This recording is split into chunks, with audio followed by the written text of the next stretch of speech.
शिमला की पहाड़ियों में एक पुरानी जर्जर सराय थी जो घने जंगलों के पास स्थित थी। इस सराय की दीवारें समय के गहरे खांचे से भरी हुई थीं और उसकी छत पर जाले लटकते थे, जैसे अतीत की कहानियां सुनाने के लिए तैयार हों। यहाँ बहुत कम लोग रुकते थे और गांव के लोग तो इस स्थान का नाम सुनते ही तिरछी नजर से देखने लगते थे। सबको एक ही कमरे से डर लगता था, कमरा नंबर 13। कहते थे वहां एक आईना है और उसमें एक भूतनी कैद है। एक दिन दिल्ली से आई एक साहसी व्लॉगर रिया ने इस जर्जर सराय के बारे में सुना। उसे हमेशा से डरावनी जगहों पर वीडियो बनाना पसंद था।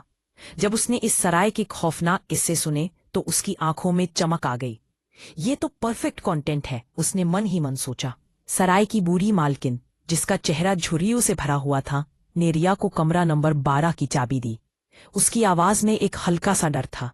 13 नंबर मत लेना, उस कमरे में आईना बोलता है। रिया ने मुस्कुराते हुए कहा, डरती नहीं मैं। रात का घना अंधेरा छाने लगा और जब सभी लोग सो गए तो रिया ने चोरी से कमरा नंबर 13 की चाबी उठा ली और अंदर चली गई। कमरे में घुप अंधेरा था और दीवारें सीलन से भरी हुई थी, जैसे वहां का हर एक कण डर का अनुभव कर रहा हो।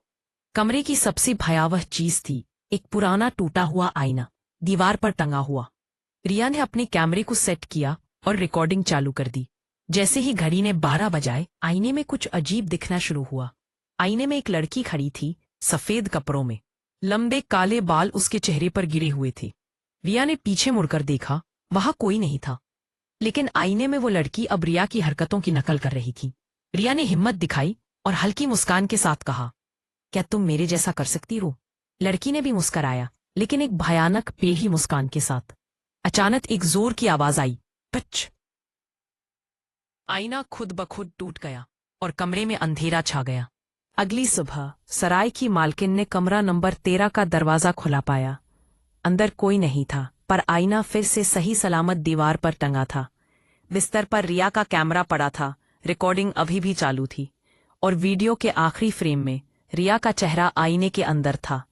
वो खटखटा रही थी, जैसे कह रही हो, मुझे बाहर निकालो। यह दृश्य सराय के हर कोने में गूंज रहा था और उस भूतनी की उपस्थिति को और भी गहरा कर रहा था।